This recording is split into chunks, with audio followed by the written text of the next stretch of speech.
मीनाक्षी कुमारी जी, दिल्ली से। राधे। राधे राधे महाराज जी। महाराज जी, हम आत्मिक शक्ति कैसे प्राप्त कर सकते हैं? हमारी अंतरात्मा हमसे। आप और आत्मा दो नहीं है। जब तक आप और आत्मा दो रहेंगे तब तक आत्मिक शक्ति प्राप्ति नहीं कर सकते। आप ही आत्मा है, ये पता है आपको। आप स्त्री नहीं है, आप शरीर नहीं है। आपने भूल से अपने को स्त्री शरीर में आसक्त करके मान लिया कि मैं स्त्री शरीर। अब सोचती आत्मशक्ति प्राप्त हो, तो आत्मशक्ति किसको प्राप्त हो? आप ही तो आत्मा है और अपनी शक्ति को भूले हुए है। तो ज्ञान करना है, इस बात को जानना है।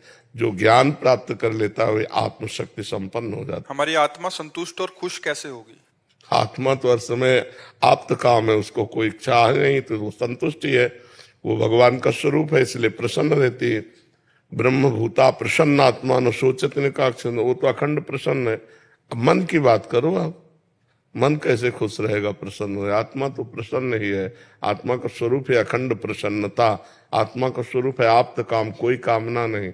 बात आप करना चाहती मन की है, मन को आप आत्मा कह के संबोधन करे कि मैं कब खुश रहूंगी।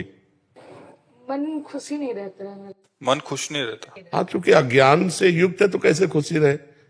बालक को खिलौने चाहिए तो एक खिलौना में खेल के थोड़ी देर के बाद तृप्त हो जाता है, दूसरा खिलौना चाहिए, तीसरा खिलौना चाहिए। ऐसे मन रूपी हमारा बालक विविध प्रकार के भोग रूपी खिलौना चाहता है और खिलौनों में संतुष्टता होती नहीं, क्योंकि भूख खिलौनों से नहीं मिटेगी, भोजन से मिटेगी। तो मन की जो आनंद की भूख है वो आनंद सिंधु भगवान में, सा वही मना कृष्ण पदार विंदयो। जब हमारा मन भगवान के चरणों में लगेगा तब वो तृप्त होगा। नहीं तो चाहे जितना भोग लो, भटकते रहो, कहीं सुख नहीं। आप देखो, एक स्त्री शरीर में आई थी, उन्होंने कहा था हमारे पास विश्व की हर वस्तु है, पर कहा मेरा मन खुश नहीं है, संतुष्ट नहीं है।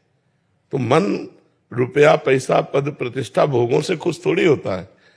इसमें हम थोड़ी देर के लिए राजी भले कर लें, फिर इसके बाद वही भूख उसकी।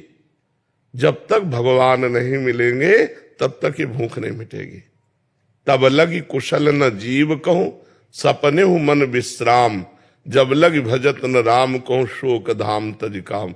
जब तक शोकों के धाम, कामनाओं का त्याग करके भगवान का भजन नहीं होगा तब तक हमारा मन कभी शांत और प्रसन्न नहीं हो सकता, मन को विश्राम नहीं मिल सकता। इसलिए नाम जप करो, अधिक से अधिक नाम जप करो, भगवान की कथाएं सुनो, भगवान से प्रार्थना करो कि मेरे मन को आप चुरा लीजिए। हे मन चोर प्रभु, मेरे मन को चुरा लीजिए। ये मन बड़ा उपद्रव कर रहा है।